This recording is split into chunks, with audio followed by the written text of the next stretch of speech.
made, wisdom stood tall, knowing every step through the rise and the fall. In the pages of Proverbs, secrets unfold, revealing a treasure more precious than gold. Get wise, open your eyes, read a chapter every day, you'll realize. Guided by wisdom, let preparedness rise. Get wise, it's no surprise. A proverb a day will bring wisdom your way. Get wise. It takes wisdom to get paid, to walk the right way, to make the right choices every single day. From the dawn of creation to the hustle and grind, Proverbs light the path for a clear state of mind. Get wise, open your eyes, read a chapter every day, you'll realize. Guided by wisdom, let preparedness rise. Get wise, it's no surprise. A proverb a day will bring wisdom your way. Get wise. Get wise. A proverb a day will bring wisdom your way. Wives shouldn't nag, men shouldn't brag. Shut your lips like a vice, show people you're wise. Get wise, open your eyes, read a chapter every day, you'll realize. Guided by wisdom, let preparedness rise. Get wise, it's no surprise. A proverb a day will bring wisdom your way. Get wise. In every verse, there's a lesson to learn, a spark of truth in every turn. So take a moment, let the words sink in. With every chapter, let the journey begin. Get wise. Open your eyes, read a chapter every day, you'll realize. Guided by wisdom, let preparedness rise. Get wise, it's no surprise. A proverb a day will bring wisdom your way. Get wise. Get wise, open your eyes, read a chapter every day, you'll realize. Guided by wisdom, let preparedness rise. Get wise, it's no surprise. A proverb a day will bring wisdom your way. Get wise. So grab a new version of the book, every month a whole new look. Reading a chapter every day, let the words of wisdom show you the way.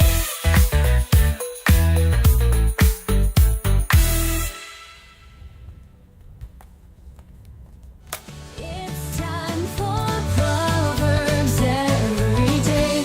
Words of wisdom show you the way. Every month a whole new look, different version of the book. Reading the whole chapter each calendar day. Proverbs every day. Proverbs every day.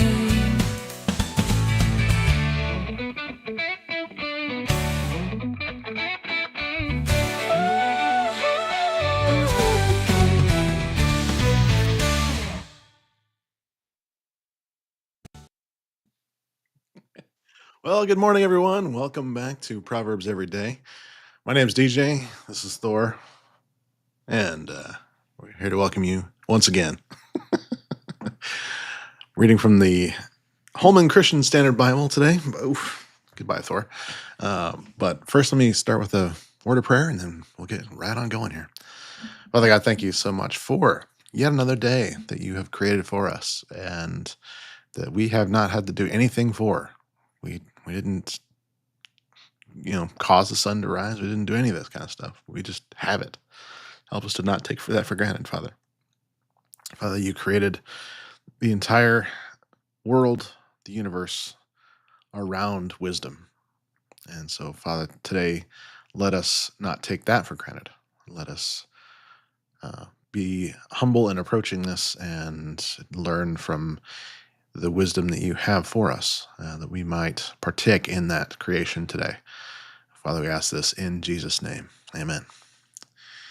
All right. Yes. Okay. Here we go. Ah, there it is. Yeah. Weirdness with the tech. Just seems to be a thing. And again, because it's February, we're reading from Proverbs a chapter ahead this week, and we'll be 2 chapters ahead by next week. Ooh, really confusing. But anyway, here we go. Proverbs 14. Every wise woman builds her house, but a foolish one tears it down with her own hands. Whoever lives with integrity fears the Lord, but the one who is devious in his ways despises him. The proud speech of a fool brings a rod of discipline. Some sources say, or in addition to that, in the mouth of a fool is a rod for his back. Proud speech of a fool brings a rod of discipline, okay? But the lips of the wise protect them.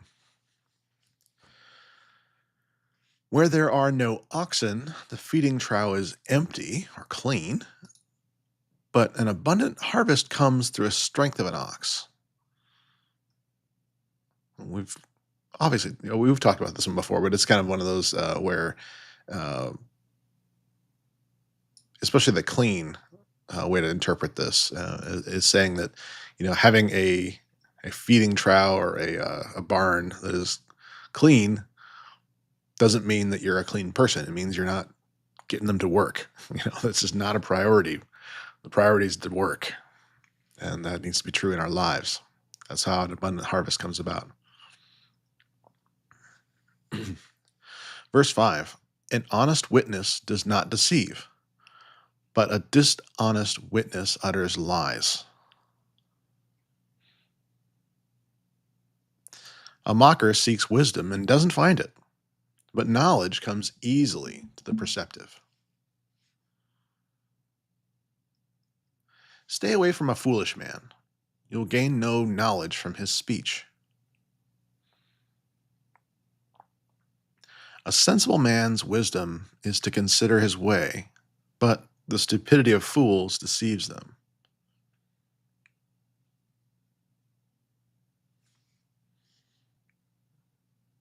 Go back and highlight number 7 here.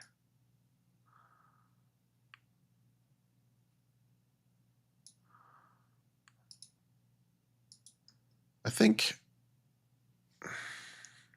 this is a common deception, I would say, as far as the thought of who you should be around or who you should be listening to. And sometimes people can be smart but still be foolish. And so if that's the case, then you're not going to gain knowledge from that. You are only going to participate in foolishness. And so it just being wise is being able to discern when that is the truth. And so if it's somebody who is just sounding smart, they're usually, I shouldn't say usually, maybe that's the wrong way to say it, but very often in our world there are people that are very much about trying to sound smart for the sake of trying to appear smart, which is something else that is talked about. But we need to be able to learn to discern when that is the case, or somebody is approaching it from humility. So even if they do have knowledge, they're not trying to bash you over the head with it. A distinction there. Back to verse 9. Fools mock at making restitution, but there is goodwill among the upright. It's talking about guilt offerings there. The heart knows its own bitterness. No outsider shares in its joy. The house of the wicked will be destroyed, but the tent of the upright will stand or flourish. So see here, that's a house is destroyed, but a tent will stand. That's how powerful being upright is.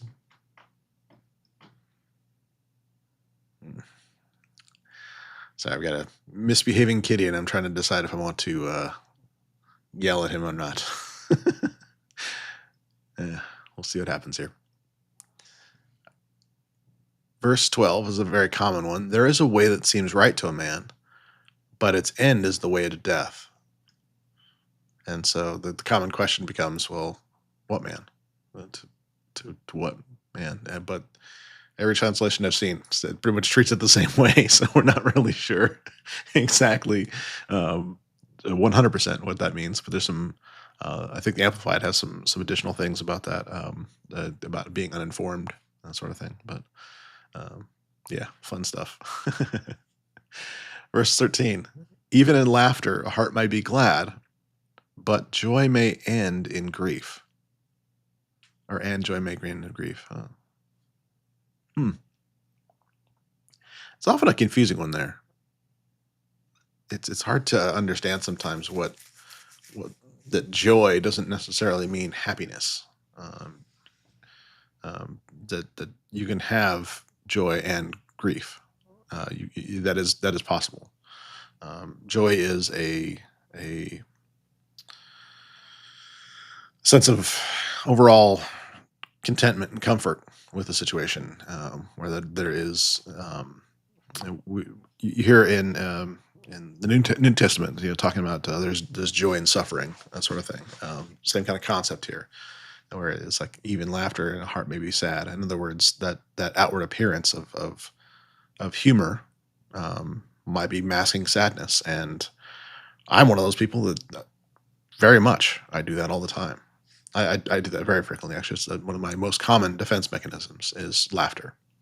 Um, so yeah, it is possible, and so we need to be not just judging by the outward appearance and what we think we're seeing. We need to actually be um, realizing that there may be more to it. Verse 14: the disloyal one will get what his conduct deserves, and a good man what his deeds deserve.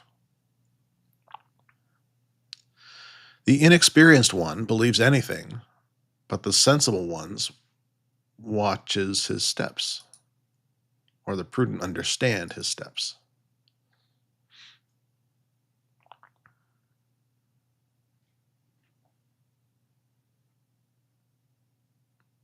This is important for youth, especially. Um, every college I've ever encountered has specific challenges with this, and that they will be intending to challenge students' notions, and it's like a boot camp kind of a thing. But often you'll have teachers that will be going too far with that and basically trying to replace their belief systems. And so it is important for us to be training up adults as they go to these places, that they are watching their steps, they're being sensible about these things, that they are um, not willing to just believe anything just because their teacher or their peers are saying it, but they're actually able to live out these things. Which when you live something out, you're able to challenge notions about it. Just a quick thought there. Verse 16: a wise man is cautious and turns from evil, but a fool is easily angered and is careless. Or careless or falls. Yeah. A quick tempered man acts foolishly, and a man who schemes is hated. That one kind of breaks in the pattern, doesn't it? Usually we say, if this is one thing and that's the other thing. A quick-tempered man acts foolishly, and a man who schemes is hated. Um, I think there might be another translation on that treats that a little bit differently. Kind of matches the pattern. Let's take some time at the end and let's take a look at that. This is a methodology that is called well, actually this is kind of blending a couple of things, but this is literary criticism, where you're basically saying, if this is out of the pattern, why is that out of the pattern? Is our translation accurate? Are we do we need to take some additional thinking in that sort of thing whenever we see a break like this in the midst of that sort of thing? It's like when a poem is rhyming and then suddenly doesn't, and so it signals that there might be something to pay attention to, and there might be something to learn here. Um, so we'll take a look at that at the end. But let's get through this the rest of this today. Verse 18: and the inexperienced inherit foolishness, but the sensible are crowned with knowledge. The evil bow before those who are good, the wicked at the gates of the righteous.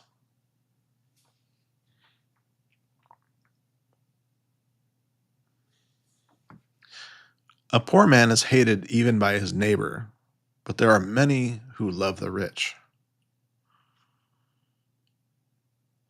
The one who despises his neighbor sins, but whoever shows kindness to the poor will be happy.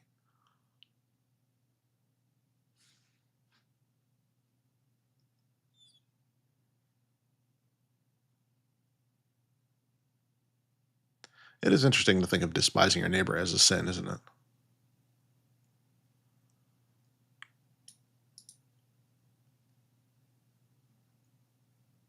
But again, we have whoever shows kindness to the poor will be happy. Notice that that's a reward in and of itself. It's not like they do something to get something back. That's not what this is. That they show kindness to the poor and they're happy. That's what is a result of that. It's not a reward. It's a result. It's a very different thing.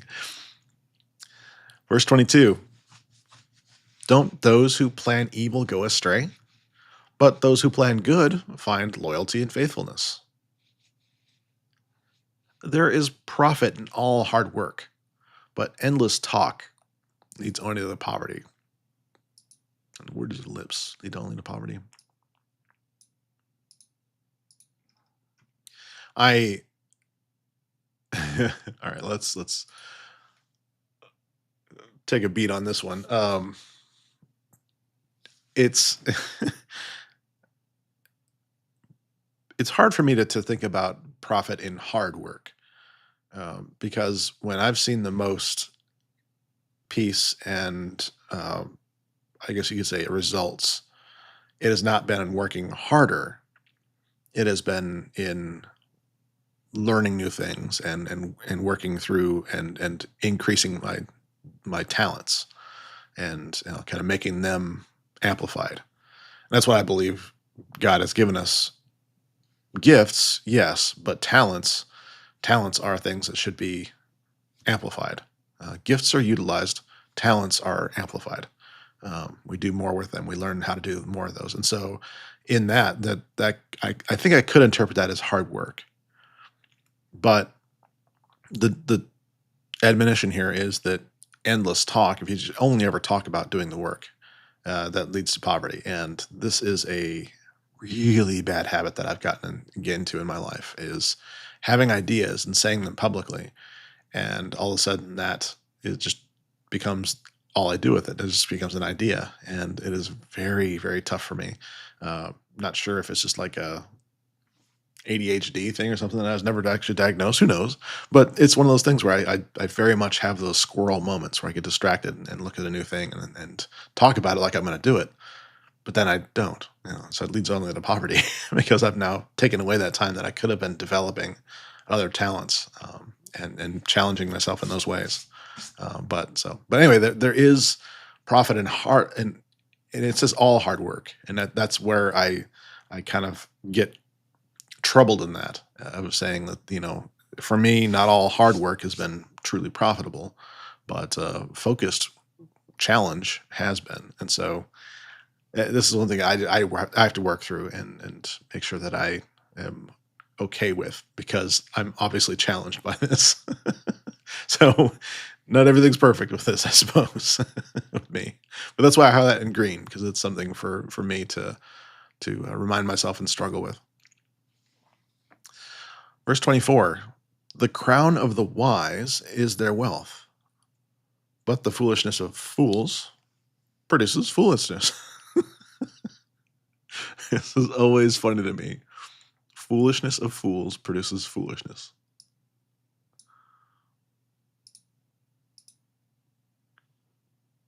It's kind of one of those things where you want to just put that on a t-shirt. I think people would misinterpret it, but that's okay. Verse 25. A truthful witness rescues lives, but one who utters lies is deceitful. In the fear of the Lord, one has strong confidence, and his children have a refuge. In the fear of the Lord, one has strong confidence.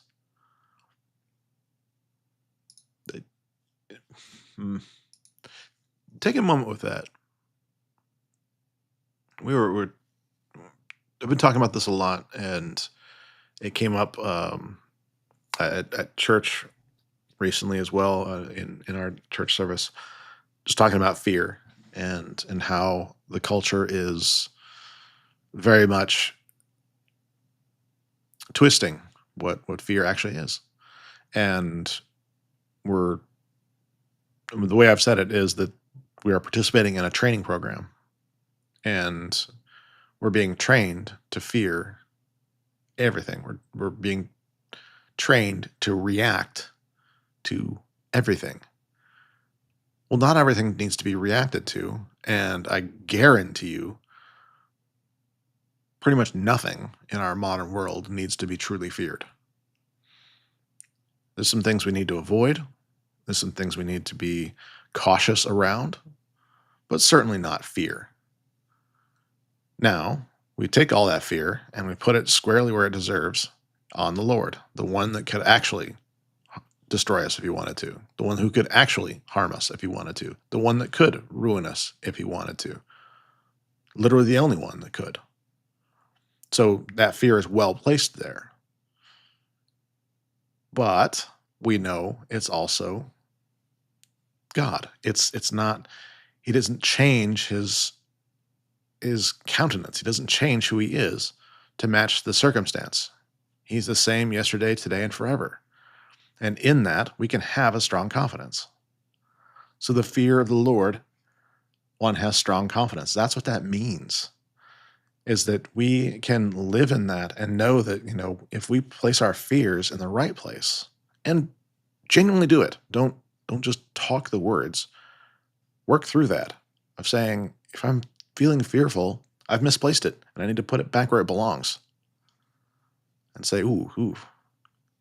Genuinely, like be concerned. I took that away from God. Oh my goodness.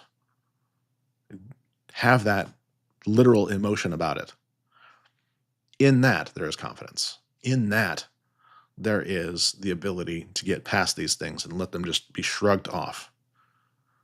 The world is trying really, really, really, really hard for that not to be true. And if you're hearing my voice today, I'm telling you right now, this needs to be a constant vigilance for you. It needs to be a constant vigilance for me. I fear a lot of things, and I don't want to, and I'm working on this myself. So I'm saying this as much for me as I am for you. I have a lot of fears that I shouldn't have, and they're just ridiculous. They are utterly just silly when it comes down to it. If I put that in the Lord, though, if I feel that like, ooh, that was stupid. Why am I even talking about that? God's so much bigger than that. Why do I fear that? God's so much bigger. The more when I do that, the more confidence I have. And I hope it'll be the same for you. I really do. I hope you have a way to connect with that. I can't make you fear the Lord. I can't. Verse 27, the fear of the Lord is a fountain of life, turning people away from the snares of death. It's weird that you have this positive right next to this negative, but it really is. This is why I don't like translations that just call this reverence, because it needs to be visceral. It needs to be there, because that is how we get to these things. It's how we get to these confidence in this fountain of life. It's how we get there. All right, here we go. Wow. Verse 28. A large population is a king's splendor, but a shortage of people is a ruler's devastation. A patient person shows great understanding, but a quick-tempered one promotes foolishness. Promotes foolishness. Pardon me.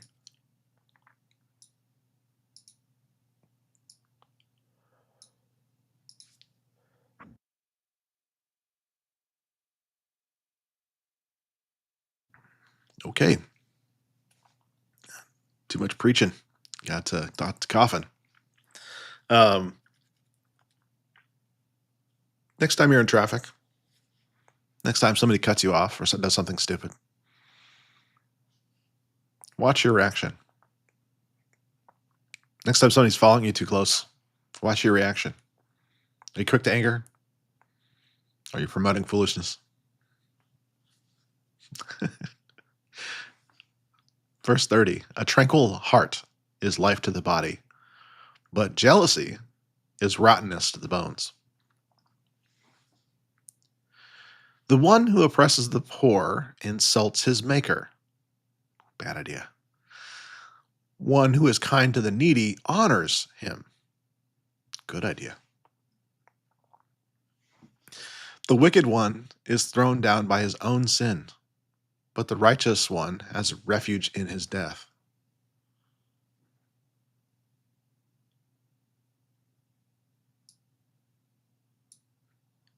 I'll have to take a second look at that,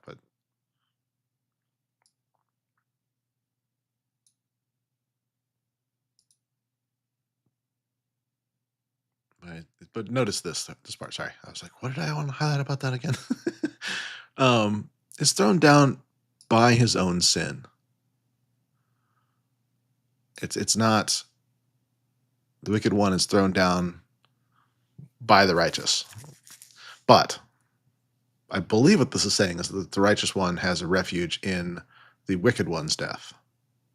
But we'll cross-reference that just to be sure that that's actually what it's saying. But anyway, yeah, it's just catch it. That's a result, not a punishment. Don't get it twisted. Verse 33, wisdom resides in the heart of discerning. She is known even among fools. Or she's unknown among fools. Yeah, okay. Wisdom resides in the heart of the discerning. I like that. I like that. Verse 34, righteousness exalts a nation, but sin is a disgrace to any people. Hello. That's hello yellow right there. Verse 35, a king favors a wise servant, but his anger falls on a disgraceful one.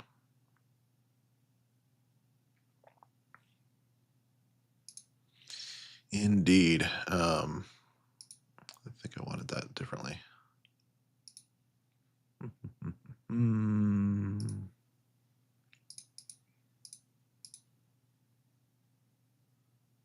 Maybe.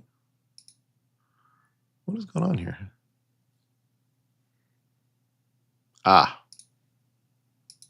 Got to learn how things work, Deej. All right. Sorry about that. I wanted to do a cross-reference here. There's a couple things that I want to see, and I always find the Amplified to be one of the best things to do a cross-reference in when I have these kind of logistical kind of questions. So let's go to the first one I had the question about.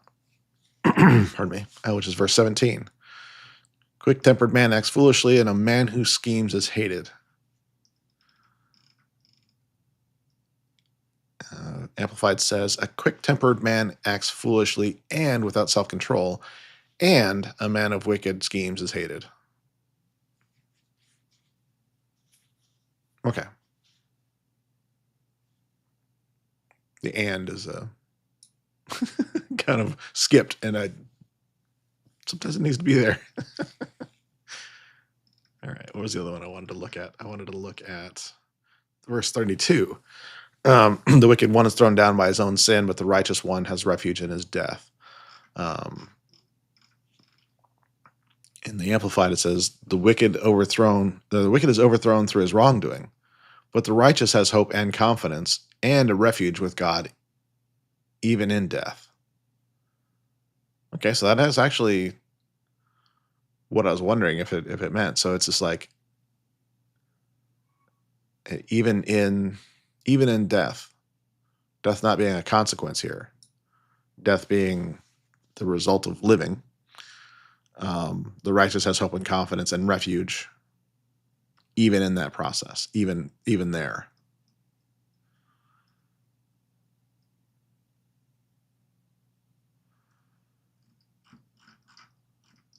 It's good stuff. Yeah. Mm. This was actually this is one of those fun chapters where there's just a lot to process here. So thanks for hanging with me. I know this became a little longer, but I don't know. Sometimes I just feel like I need to say things and remind myself and also remind you in the process. So um, thanks for bearing with me. And yeah, we'll plan on seeing you next time. Once again, oh yeah, you know what? I'm not ready for that announcement. There's something else coming. I'm reviving an email server that I had, and just making sure things are still working with it. And so the idea is to be able to have you able to sign up for updates and that sort of thing, and reminders about keeping up with the reading here, and keeping up with the proverbs, just kind of just accountability, that sort of thing. There's some systems that I haven't have used previously that I've not really had in place lately.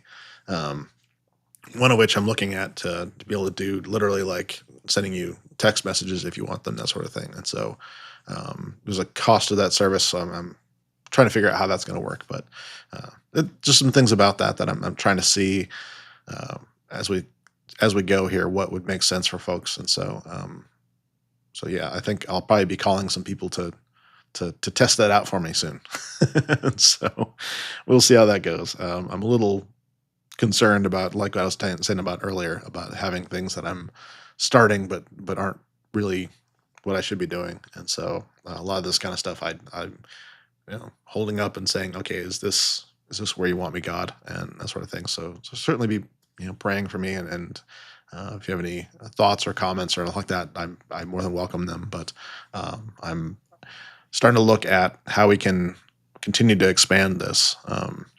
It's nice to think about like having 5 or 6 people in the room with me here, which is really mind blowing. But um, I think this is a message that needs to be to a lot more people in the world, and so seeing how we can work together to make that happen is something that I'm thinking more and more about. And so yeah, this is part of the process. So we'll see you soon with that. We'll be back here tomorrow for a happy Valentine's Day, and we'll be reading Proverbs 15.